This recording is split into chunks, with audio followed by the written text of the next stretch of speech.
그들과 조약을 맺은 후 사흘이 지나서야 그들이 이웃에서 자기들 중에 거주하는 자들이라 함을 들으니라. 이스라엘 자손이 행군하여 셋째 날에 그들의 여러 성읍들에 이르렀으니 그들의 성읍들은 기브온과 그비라와 부에롯과 기럇 여아림이라. 그러나 회중 족장들이 이스라엘의 하나님 여호와로 그들에게 맹세했기 때문에 이스라엘 자손이 그들을 치지 못한지라. 그러므로 회중이 다 족장들을 원망하니 모든 족장이 온 회중에게 이르되, 우리가 이스라엘 하나님 여호와로 그들에게 맹세하였은즉 이제 그들을 건드리지 못하리라. 우리가 그들에게 맹세한 맹약으로 말미암아 진노가 우리에게 임할까 하노니 이렇게 행하여 그들을 살리리라 하고 무리에게 이르되 그들을 살리라. 하니 족장들이 그들에게 이른 대로 그들이 온 회중을 위하여 나무를 베며 물을 깃는 자가 되었더라. 여호수아가 그들을 불러다가 말하여 이르되, 너희가 우리 가운데에 거주하면서 어찌하여 심히 먼 곳에서 왔다고 하여 우리를 속였느냐? 그러므로 너희가 저주를 받나니 너희가 대를 이어 종이 되어 다 내 하나님의 집을 위하여 나무를 패며 물을 깃는 자가 되리라. 그들이 여호수아에게 대답하여 이르되, 당신의 하나님 여호와께서 그의 종 모세에게 명령하사 이 땅을 다 당신들에게 주고 이 땅의 모든 주민을 당신들 앞에서 멸하라 하신 것이 당신의 종들에게 분명히 들림으로 당신들로 말미암아 우리의 목숨을 잃을까 심히 두려워하여 이같이 하였나이다. 보소서, 이제 우리가 당신의 손에 있으니 당신의 의향에 좋고 옳은 대로 우리에게 행하소서.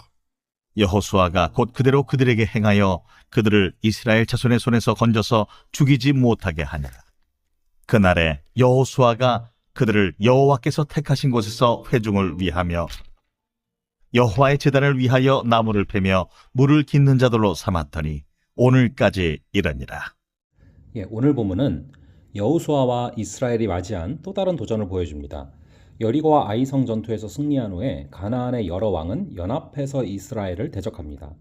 그러나 기브온 사람들은 전쟁 대신 다른 방법을 선택했죠. 먼 나라에서 온 것처럼 자신을 꾸미고 이스라엘과 화친 조약을 맺으려고 했습니다. 이에 이스라엘은 하나님께 묻지 않고 그들과 조약을 맺습니다. 이 사건은 오늘 우리 삶 속에서도 반복될 수 있는 실수입니다. 삶의 여러 선택의 순간에 하나님의 뜻을 구하지 않은 어리석음에서 우리는 어떻게 믿음 위에 설 수 있습니까? 첫째로 승리의 하나님을 기억해야 됩니다. 본문 1, 2절에서는 이스라엘을 대적하기 위해서 형성된 가나안 연합군이 등장합니다. 그들은 산지와 평지, 레바논 해안까지 전 지역에서 이스라엘을 대적하기 위해서 한마음으로 모였습니다. 이는 여리고와 아이성이 패배한 소식이 전해진 결과였습니다. 여리고와 아이성의 전쟁 결과는 하나님이 살아계심을 증명하는 사건이었죠. 따라서 이 사건 현장에 있는 자들은 하나님 앞에 엎드려 경배해야 했습니다. 하지만 가나안 왕들은 이스라엘과 전쟁하기 위해서 연합했습니다. 이는 단지 이스라엘이라는 민족이 아닌 하나님을 대적하는 행위죠. 하나님의 계시가 선포됐고 증명되었음에도 그것을 인정하지 않는 자들에게는 그에 따른 결과가 임하게 됩니다. 우리도 승리의 하나님을 기억하며 믿음으로 반응해야 됩니다. 세상은 여전히 하나님을 대적하지만 예수님을 영접하고 새로운 피조물이 된 성도는 세상의 길을 따라 살 수가 없습니다. 가정과 일터에서 또 공동체와 세상 속에서 하나님의 이름을 높이고 복음을 증거하며 그분의 주권을 인정하는 삶을 살아가는 저와 여러분 되기를 간절히 바랍니다. 둘째로 하나님의 뜻을 묻지 않은 선택이 실수를 낳는다는 사실을 알아야 됩니다. 기브온 사람들은 먼 나라에서 온 것처럼 보이기 위해서 치밀하게 준비했습니다. 낡은 가방과 찢어진 가죽 부대, 곰팡이 핀 떡은 그들의 거짓말을 사실처럼 보이게 만들었습니다. 또한 자신들을 이스라엘의 종들이라고 표현하면서 여호수아를 설득했죠. 이에 이스라엘은 하나님께 묻지 않고 기브온 족속과 조약을 맺었습니다.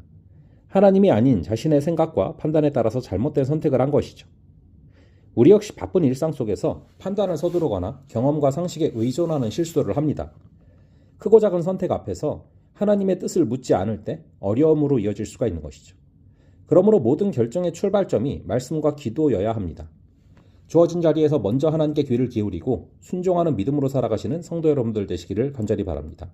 마지막으로 하나님의 뜻을 묻지 않은 선택이 삶을 어렵게 한다라는 사실을 깨달아야 됩니다. 여호수아 지도자들은 기브온 사람들과 화친을 맺습니다. 이는 하나님이 기뻐하시는 조약이 아니죠. 하나님은 가나안 족속과의 언약을 금하셨습니다.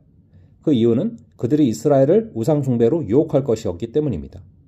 이후 이스라엘은 기브온을 보호하기 위해서 또 다른 전쟁에 휘말리게 됩니다. 잘못된 선택은 당장 눈앞에 평안을 가져올 수는 있지만 장기적으로 더 큰 부담과 책임감을 남기는 것입니다. 성도는 어떤 상황에서도 하나님의 뜻을 먼저 묻는 겸손함을 지녀야 됩니다. 즉각적인 이익이나 평안보다 하나님의 기쁨과 영광을 우선시하는 마음이 필요합니다. 모든 선택의 기준이 말씀과 기도에 있을 때 우리는 유혹과 잘못된 길에서 벗어날 수가 있습니다. 오늘 말씀은 성도의 삶이 어떤 믿음과 태도로 세워져야 하는가를 분명히 보여줍니다. 승리의 하나님을 기억하고 하나님의 뜻을 먼저 물으며 모든 결정의 출발점은 말씀과 기도에 둘 수 있기를 바랍니다. 겸손히 주의 뜻을 구하고 그분의 인도하심에 순종하며 하나님 나라의 영광을 전하는 그런 귀한 성도 여러분들 되시기를 간절히 바랍니다. 잠시 기도하겠습니다. 아버지 하나님, 오늘 말씀을 통하여서 우리가 하나님께 묻지 않고 선택했을 때 어떤 비극에 처할 수 있는지를 깨닫게 하시니 감사합니다. 우리가 승리의 하나님을 기억하게 하시고 하나님의 뜻을 묻지 않은 선택이 실수를 낳는다는 사실을 잊지 말게 하여 주시옵소서. 하나님의 뜻을 묻지 않은 선택이 삶을 어렵게 하는 것을 우리가 그대로 따라가지 말게 하시고 모든 과정 가운데 하나님을 간구하고 하나님께 여쭈어보며 걸어가는 귀한 하루 되게 하여 주시옵소서. 감사드렸고 이 모든 말씀 우리 주 예수 그리스도의 이름으로 기도합니다. 아멘. 그럼 또 다음번에 뵙도록 하겠습니다.